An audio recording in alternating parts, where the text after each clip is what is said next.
jeshi la polisi linachunguza taarifa ya kifo cha Rajab Ali Mohamed. Huyu ni mtoto mwenye umri wa miaka 12, ni mkazi wa Ijava ambaye alikutwa akiwa amekufa kwa kujinyonga nyuma yao ya kuishi.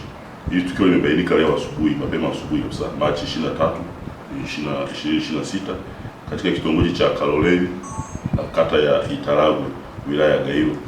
Uchunguzi wa awali umebaini kuwa mtoto huyu siku ya jana tarehe 22 mwezi wa 3 2026 alikemewa na wazazi wake pamoja na wenzake wawili kwa vitendo vibaya vya wizi wa mahindi haya mabichi. Kwa hiyo kile kitendo kilimjaza hasira, walipokwenda kulala sasa wakafikiri labda amelala, lakini kumbe amezunguka nyuma ya nyumba, akawa ametumia mkanda wa suruali ya kwake au kaptura yake ile, akawa amejichundika kwenye nyuma ya nyumba, kwa maana ile mbao au ya paa ya nyumba lao, akamjundika, amekufa. Kwa hiyo sasa tunaona kiini ni zile hasira baada ya kuwa amegombezwa kufanya vile vitendo vya wizi ambavyo havipendezi kwenye jamii.